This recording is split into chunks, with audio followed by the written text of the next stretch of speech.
여러분 안녕하십니까? 경비지도사 법학개론 문제풀이 네 번째 민사법 편입니다. 여러분을 환영합니다. 문제로 들어가 보도록 하겠습니다. 민법 326조입니다. 피담보 채권의 소멸시효입니다. 유치권의 행사는 채권의 소멸시효의 진행에 영향을 미치지 아니한다. 유치권이 전속하는 동안에도 채권의 소멸시효는 진행하며 채권이 소멸하면 유치권은 부동성에 의해서 소멸합니다.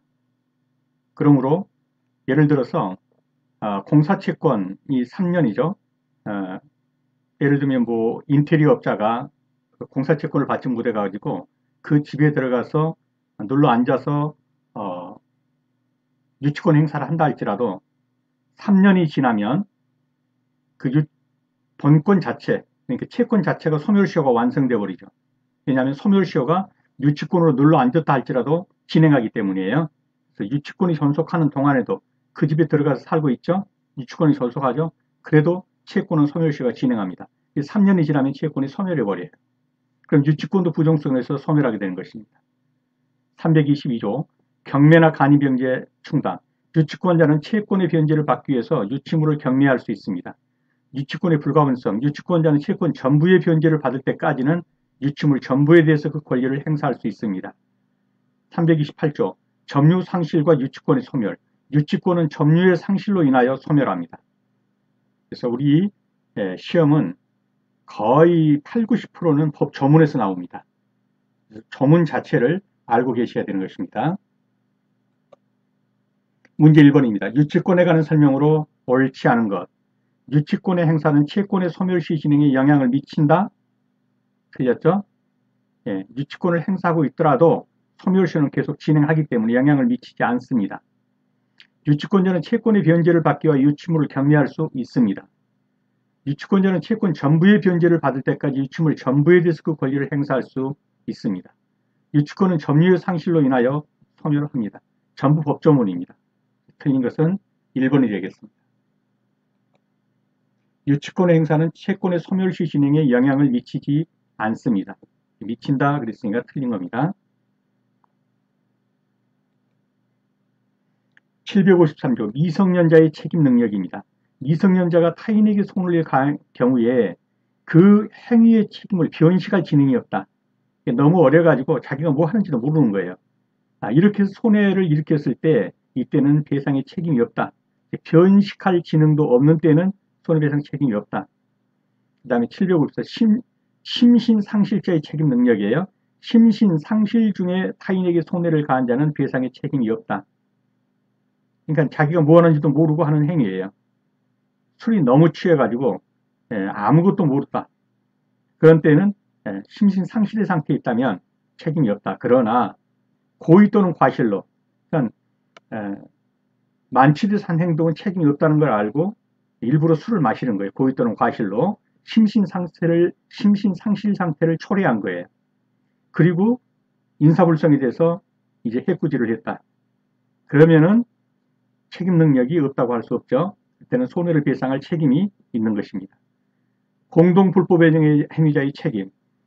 여러 사람이 수인이 공동의 불법행위로 타인에게 손해를 가했다면 연대하여 그 손해를 배상할 책임이 있다.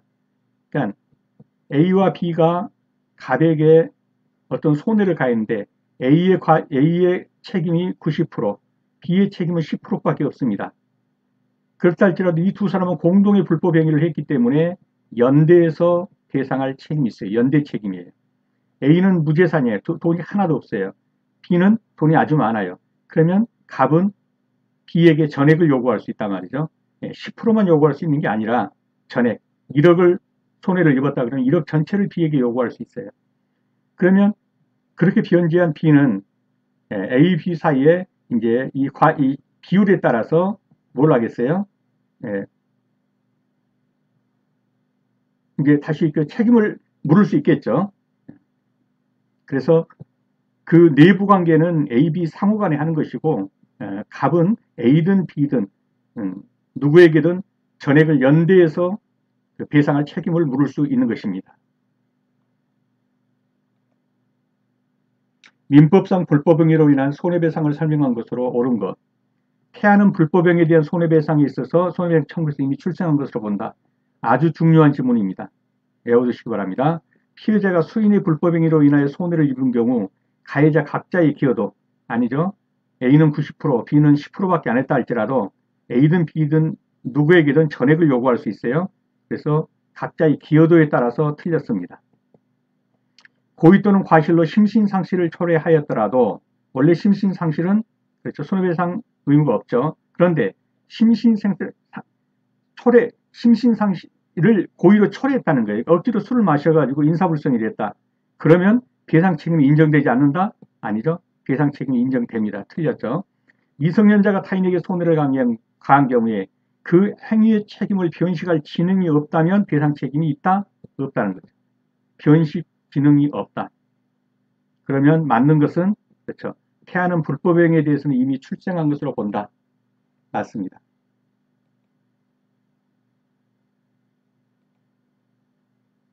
태아는 불법행위에 대해서는 이미 출생한 것으로 봅니다. 자, 소액사건. 소액사건이란 소송 목적의 값이, 즉 소가가 3천만 원을 초과하지 아니하는 것. 이것이 소액사건입니다. 3천만 원입니다. 항소 기간을 보겠습니다. 항소는 판결서가 송달된 날로부터 2주 이내에 항소해야 합니다. 다만 판결서 송달 전이라도 항소할 수는 있습니다. 그러나 어떻든 2주를 넘기면 안 됩니다. 판결서가 송달된 날로부터 2주 이내에 항소해야 하고 판결서가 송달되기 전이라도 항소할 수는 있습니다. 미성년자가 법정 대리인으로부터 영업의 허락을 받아서 독립하여 법률행위를 할 수 있는 경우에 이에 대해 민사 분쟁이 발생했다면 법정 대리인의 동의 없이도 허락 없이도 미성년자가 스스로 소송 제기가 가능합니다. 그래서 허락을 받아 법률행위를 할 수 있는 경우, 영업허락을 받은 경우죠. 영업허락을 받아 법률행위를 할 수 있는 경우에는 이로 인해서 민사 분쟁이 발생했다면 법정 대리인의 허락 없이 미성년자가 스스로 소송 제기가 가능합니다. 문제 3번입니다. 고객의 경비회사 갑을 상대로 손해배상을 원인으로 민사소송을 제기하였을 때 다음 중 옳지 않은 것은 을은 강제집행을 보존하기 위해서 가압류 절차를 밟을 수 있다. 그렇죠. 집행 보존 절차를 밟을 수 있죠. 이 소송 목적의 값이 5천만 원 이하라면 소액사건 심판 절차법에 의한다. 틀렸죠. 얼마죠? 5천만 원이 아니라 3천만 원. 소송 목적의 값이 3천만 원 이하라면 소액사건 심판법의 절차를 따를 수 있습니다. 항소는 판결서가 송달된 날로부터 2주 이내에 하여야 하나. 맞죠? 판결서 송달 전에라도 할 수 있다. 맞습니다. 을이 미성년자라도 독립하여 법률행위를 할 수 있는 경우, 즉 범위를 정해서 영업허락을 받은 그런 경우에는 거기서 어떤 문제가 발생했다면 혼자서도 법정 대리인의 동의나 허락 없이 혼자서도 소송을 제기할 수 있습니다. 맞습니다. 그래서 틀린 것은요. 2번이 틀렸죠. 소송 목적의 값이 3천만 원 이하라면 소액사건 심판법에 의해서 할 수 있습니다. 그래서 5천만 원이 틀렸고 3천만 원입니다. 3천만 원.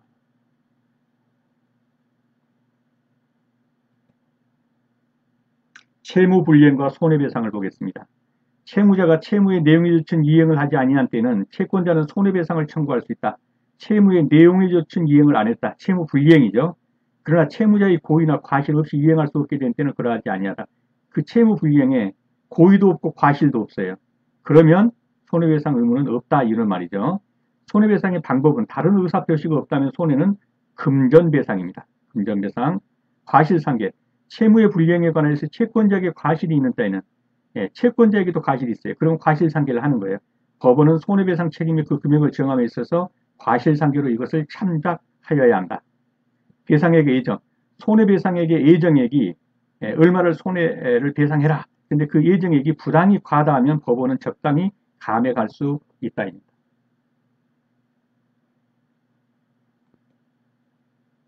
문제 4번입니다.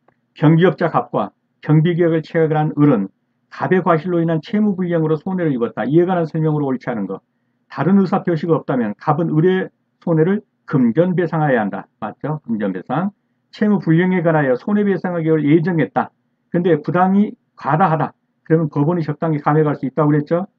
갑의 채무불이행에 관하여 을에게도 과실이 있다. 과실상계해야겠죠. 그러면 손해배상 책임 및 그 금액을 정함에 있어서 과실 상계를 참작하여야 합니다. 만약 갑의 채무불이행에 고의나 과실이 없다면, 고의도 없고 과실도 없다면 을은 갑에게 손해배상을 청구할 수 있다? 없습니다. 왜냐하면 손해배상 의무가 없기 때문에 고의도 없고 과실도 없다. 그래서 답은 4번이 되겠습니다.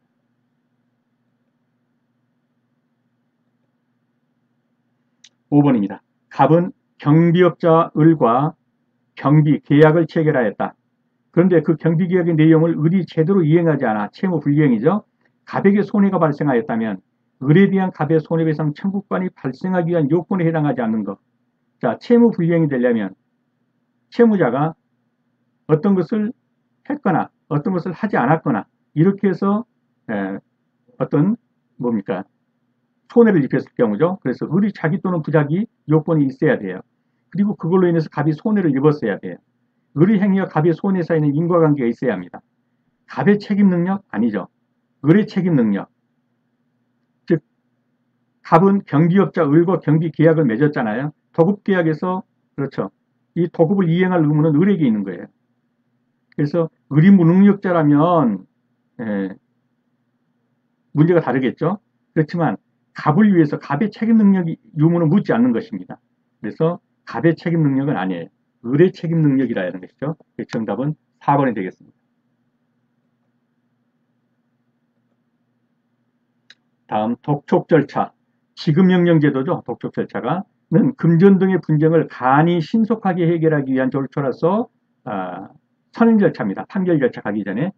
그래서 채무자가 이유를 제기하면 정식 재판으로 넘어가는 것이죠. 집행보존 절차는 강제 집행의 보존을 목적으로 해서 민사소송 절차로서 가압류, 가처분. 내가 재판을 받아가지고 승소를 해서 집행에 들어가려고 하면 재산을 다 빼돌려 버릴 수가 있겠죠. 그래서 미리서 빼돌리지 못하도록 가압류, 가처분을 밟아놓는 것. 이것을 집행보존 절차라고 하는 것이죠. 소액사건 심판 절차는 재산권을 다루는 민사소송 중 소액의 경미한 사건 3천만 원 이하 소가를 손쉽게 처리할 수 있도록 한 특별 간이 절차이다. 자, 문제 6번입니다. 경비업자 갑은 경비계약 위반을 이유로 고객을에게 손해배상 청구 소송을 제기하여 승소하였다. 이후 을이 판결 내용에 따른 이행을 하지 않았다. 그럼 판결서를 가지고 뭐 하겠어요? 강제집행 절차에 들어가겠죠? 강제집행 절차에 들어간다. 그래서 경매를 붙여서 거기에서 환가액의 돈을 얻을 수 있겠죠? 강제집행 절차입니다.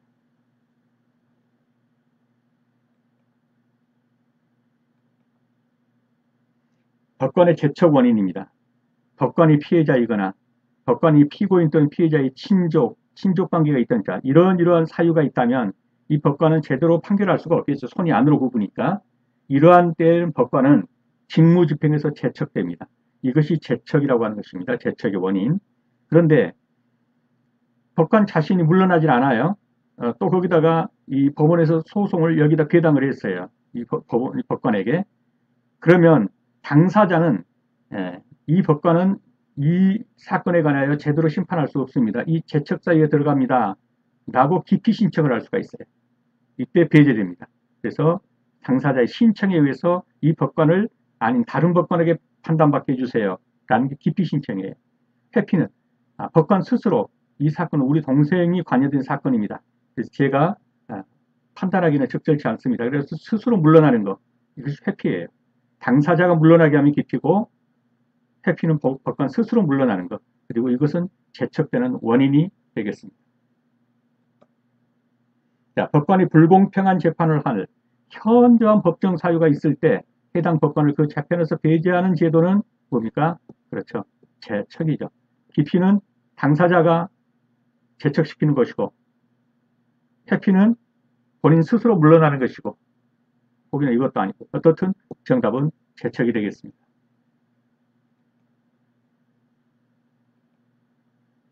민사소송법상 인정되는 관할로서 옳지 않은 것. 토지관할, 사물관할, 합일관할은 다 인정되는 것입니다. 근데 송무관할이라는 건 없어요. 그래서 8번에 3번이 정답이 되겠습니다. 진의 아닌 의사표시는 원칙대로 유효이나 그렇습니다. 상대방의 소유자 진위 아닌 의사표시를 알았거나 알 수 있었다면 뭡니까? 이때는 유효하게 되죠. 진위 아닌 알았다면 무효입니다. 죄송합니다. 자, 진위 아닌 의사표시는 원칙대로 유효합니다. 갑과 을이 이게 원래 시가로 하면 1억짜리 집인데 내가 너한테 8천에 팔게. 계약서를 작성했는데 갑은 농담이었어요. 농담. 예, 그냥 허언으로 해본 거예요. 가짜 계약서 작성한 거예요. 갑은. 그런데 을은 이걸 진실로 알았어요. 그러면 갑의 의사 표시대로 8천만 원에 이 집을 팔기로 한 매매계약은 유효합니다. 예, 진위 아닌 의사 표시. 이거는 갑 혼자 진위가 아닌 거죠. 진짜가 아닌 거죠. 그런데 을은 이걸 진짜로 믿었어요. 그러면 표시한 대로 유효합니다. 그런데 을도 이것이 농담인 줄 알았어요. 진위가 아니라는 걸 알았단 말이에요. 알았어. 그러면 이건 뭐예요? 무효예요. 무효. 왜냐하면 두 사람 다 진위가 없잖아요. 갑도 진위가 없죠. 을도 이걸 알았으니까 진위가 없어요. 그러므로 무효이다. 이런 경우는 무효이다. 그래서 상대방이 알았습니다. 진위 아님을. 그러면 무효입니다. 재산권 중 채권이 소멸시효에 해당됩니다. 대상이 됩니다. 그런데 채권이 아닌 것도 예외적으로 물권도 소멸시효의 대상이 되는 경우가 있어요. 뭐하고 뭡니까? 그렇죠. 지상권과 지역권은 20년의 소멸시효에 걸리게 됩니다. 지상권, 지역권은 20년의 소멸시효에 걸린다. 채권은 10년간 행사하지 않으면 소멸시효가 완성합니다. 채권 및 소유권 이외의 재산권, 이게 지상권과 지역권이에요. 20년간 행사하지 않으면 소멸시효에 걸립니다. 그래서 지상권과 지역권은 20년의 소멸시효에 걸린다는 것입니다. 11번입니다. 갑이 과수가 식재된 을의 소유 토지 위에 번원 없이 거물을 신축하고 있는 경우에 을이 갑을 상대로 행사할 수 있는 것. 자, 땅은 누구 땅입니까? 을 소유죠. 을 소유고 여기에 갑이 권한 없이 계약도 없고 아무 권한도 없이 여기다가 갑이 집을 짓는단 말이에요. 자, 갑이 과수가 식재된 을의 소유 토지 위에 권한 없이 건물을 신축하고 있을 때 을이 갑을 상대로 뭘 할 수 있겠냐는 거예요. 자, 공사중지 청구 할 수 있죠. 손해배상 청구 할 수 있죠. 소유권에 기한 방해배제 청구 이거 철거해라 할 수 있죠. 그런데 내 땅 사라 할 수 있나요? 토지매수 청구? 이건 안 돼요. 내 땅에 있는 이 집 허물으라는 할 수 있지만 집을 지었으니까 내 땅 사라 이런 권리는 없어요. 토지매수 청구권은 없습니다. 11번에 1번이 정답이 되겠습니다. 자, 대리권을 보겠습니다. 대리권은 다음 각 호의 어느 하나에 해당하면 소멸합니다. 본인이 사망했다든가 대리인이 사망하면 대리권은 소멸합니다. 성년 후견에 계시 잘 보셔야 합니다. 대리인이 성년 후견이 계시됐을 때 대리권이 소멸하는 거예요. 성년 후견이 뭡니까? 옛날로 말하면 금치산자 되는 거죠. 심신상실 상태예요. 제가 뭐 하는지도 몰라요. 심 줄줄 흘리면서. 이런 사람에게 대리인 자격을 줄 수는 없겠죠. 또 대리인이 파산당했다든가. 그래서 대리인의 성년 후견에 계시 대리인의 파산이 대리권 소멸의 사유라는 거. 그 다음에 원인된 법률관계가 종료해도 대리권 소멸이고 숙권행위를 처리한 경우에도 대리권 소멸이에요. 임의대리 종료입니다. 자, 대리권의 소멸 사유로 볼 수 없는 것. 본인의 사망, 대리인의 사망, 대리권 소멸 사유죠. 본인의 성년 후견의 개시. 자, 본인은 성년 후견, 즉 본인이 금치산 당했다 그러면 어떻겠어요? 더 대리를 잘 해야겠죠. 그래서 이거는 맞아요. 대리권 소멸 사유로 대리권 소멸되지 않죠. 자, 대리인의 파산, 대리권이 어떻습니까? 파산되죠. 본인의 성년 후견의 개시, 대리권의 소멸 사유로 볼 수 없는 것. 잠깐만요. 대리권의 소멸 사유로 볼 수 없죠. 본인의 사망, 대리권의 소멸하죠. 본인의 성년 후견의 개시, 이건 대리권이 소멸하지 않죠. 대리인의 파산, 대리권이 소멸하죠. 대리인의 성년 후견의 개시, 대리권이 소멸하죠. 그러면 대리권의 소멸 사유로 볼 수 없는 거 2번이 정답이 되겠네요. 본인의 성년 후견의 개시는 대리권 소멸 사유로 볼 수가 없겠죠. 대리권의 소멸사유, 본인의 사망, 대리인의 사망, 대리인의 파산, 대리인의 성년의견의 개시. 이것은 대리권의 소멸사유입니다. 그러나 본인이 성년의견이 개시됐다면 본인이 금치산자가 됐다. 옛날 말로 말하면 금치산자가 됐다는 말이에요. 더 보호를 잘해야겠죠. 그래서 이거는 대리권의 소멸사유로 볼 수 없는 것입니다. 2번이 정답이 되겠습니다. 13번입니다. 경비회사 갑이 을과 경비계약을 체결하기 위하여 제안서를 교부하였을 때 다음 중 옳은 것은 갑의 의사표시가 진이 아님을 을이 알았다면 갑의 의사표시는 뭡니까? 무효가 되는 것이죠. 갑의 의사표시가 을의 사기로 인한 것이라면 갑의 의사표시는 무효이다? 아니죠. 사기, 강박으로 인한 것은 취소할 수 있죠. 무효이다, 무효이다 그러니까 둘 다 틀린 것이죠. 갑과 을이 서로 통정허위 표시를 했다. 그러면 통정허위 표시는 무효이죠. 취소할 수 있다가 아니라 무효이죠. 틀렸죠. 그렇다면 맞는 것은 1번밖에 없네요. 갑의 의사표시가 진이 아님을 을이 알았다면, 을이 몰랐다면 유효하죠. 근데 을이 알았다면 무효가 되는 것이에요. 맞는 것이죠. 1번이 정답이 되겠습니다. 117조 대리인의 행위능력입니다. 대리인은 행위능력자임을 요하지 않습니다. 그러므로 갑이 을에게 대리권을 수여해서 대리를 하게 하는데 을이 미성년자입니다. 즉 행위능력이 없죠. 그럴지라도 이 대리권은 유효합니다. 왜냐? 대리인 을이죠. 행위능력자임을 요하지 않습니다. 예, 미성년자인데도 똘똘합니다. 대리를 시킬만 해요. 그래서 대리인은 행위능력자임을 요하지 않는다. 그럼 갑은 여기서 뭐라고 그래요? 갑은 본인이라고 그러고 을은 대리인이라고 하는 것이죠. 예, 대리인은 미성년자라도 된다 이런 말이죠. 120조입니다. 임의대리인은 복인권, 대리권이 법률행위에 의해 부여된 경우에는 대리인은 본인의 승낙이 있거나 부득이한 사유가 있는 때가 아니면 복대리인을 선임하지 못한다. 그래서 임의대리는 부득이한 사유가 있어야 복대리인을 선임하는 것입니다. 대리인의 복인권과 책임, 법정 대리인은 그 책임으로 언제든지 복대리인을 선임할 수 있습니다. 복대리인의 권한, 복대리인은 그 권한 내에서 누구를 대리합니까? 본인을 대리합니다. 갑이 을에게 대리권을 주었고요. 그러면 을이 또 병에게 대리권을 주었어요. 이렇게 될 때 이 병이 복대리인이에요. 대리인이 대리권을 또 줬을 때 복대리인이에요. 이 대리인이 병이 어떤 행위를 했을 때 누구를 대리하는 것이냐? 을을 대리한 게 아니라 본인, 갑을 대리하는 것이다는 말이에요. 그래서 복대리인은 누구를 대리한다? 대리인을 대리한 게 아니라 본인을 대리한다. 자, 민법상 대리에 관한 설명으로 옳지 않은 것. 대리인은 행위능력자임을 요하지 않는다. 맞죠? 복대리인은 그 권한 내에서 대리인을 대리한다. 맞습니다. 임의대리인은 본인의 승낙이 있거나 부득이한 사유가 있는 경우 복대리인을 선임할 수 있다. 부득이한 사유. 본인의 승낙할 수 있죠. 대리인이 그 권한 내에서 본인을 위한 것임을 표시한 의사표시는 직접 본인에게 대해 효력이 생긴다. 맞네요. 그럼 어디가 틀렸나요? 임의대리인은 본인의 승낙이 있거나 부득이한 사유가 있는 경우 복대리인을 선임할 수 있다. 대리인이 그 권한 내에서 본인을 위한 것임을 표시한 의사표시는 직접 본인에게 대하여 효력이 생긴다. 대리인은 행위능력자임을 요하지 아니한다. 복대리인은 그 권한 내에서 이 부분이 틀렸네. 죄송합니다. 대리인을 대리하는 게 아니라 누구를 대리한다고요? 본인을.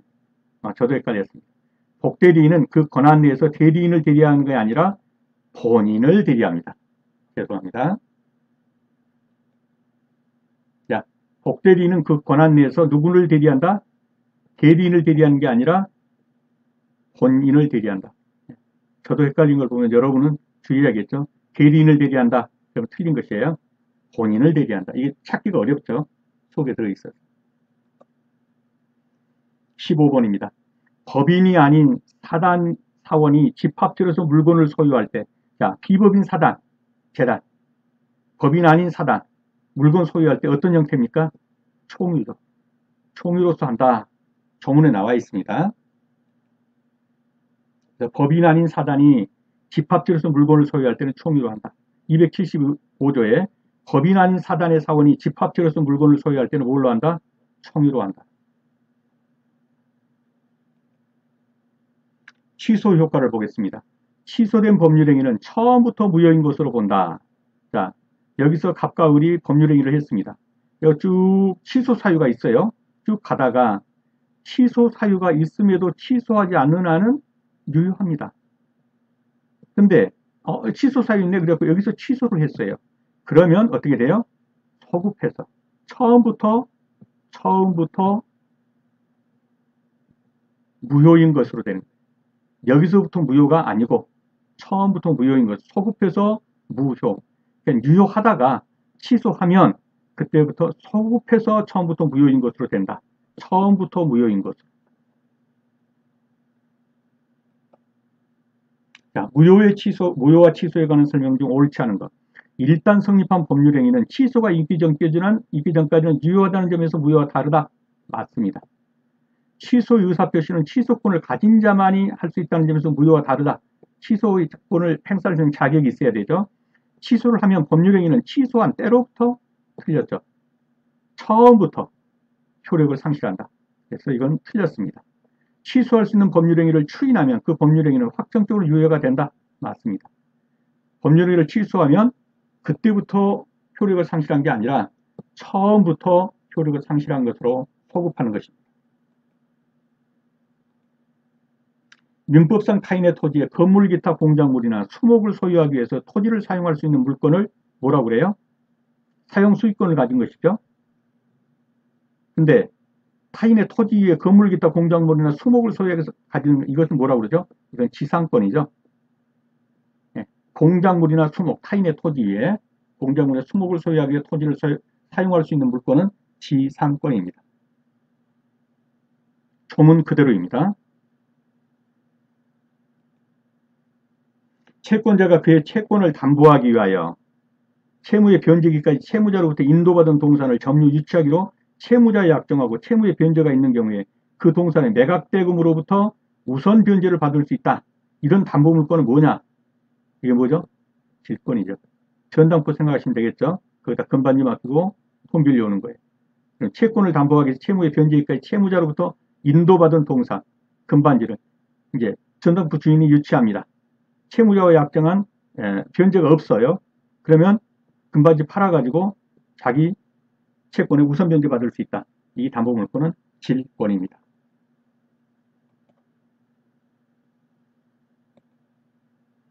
지상권, 지역권, 무엇은 민법상 용익물권? 민법상 용익물권, 사용수익권 아니죠? 뭐가 있습니까? 지상권, 지역권, 뭐가 있어요? 전세권 있죠? 이건 용익물권입니다. 지상권, 지역권, 전세권은 민법상 용익물권에 속합니다. 전세권입니다. 도급 보겠습니다. 우리가 주로 하게 되는 경비계약, 도급계약입니다. 도급은 당사자 일방이 어느 일을 완성할 것을 약정하고 상대방이 그 일의 결과에 대해서 보수를 지급할 것을 약정함으로써 그 효력이 생긴다. 당사자 합의만으로 성립한다고 해서 낙성계약입니다. 특별히 용울계약은 현상광고 하나 빼고는 없어요. 그래서 낙성계약이라는 거, 도급계약은 낙성계약이다. 경비계약은 일종의 무슨 계약이라고요? 도급계약이다. 도급계약의 성질을 갖는데 도급계약은 쌍무, 한쪽은 일을 완성해주고 다른 쪽은 대가를 지급하는 쌍무, 유상, 돈 바꿔주고 한단 말이죠. 쌍무, 유상, 분료식, 구두로도 할 수 있는 거예요. 문서 없이도 분료식. 쌍무, 유상, 여기는 뭐가 들어갈까요? 낙성. 서로 승낙하면 바로 계약이 성립이 되는 것. 쌍무, 유상, 낙성, 분료식 계약이다. 도급계약은 쌍무, 유상, 낙성, 서로 간에 승낙함으로써 성립한다. 낙성, 분료식 계약이다. 네, 수고 많으셨습니다. 다음 시간에 다시 뵙겠습니다. 감사합니다.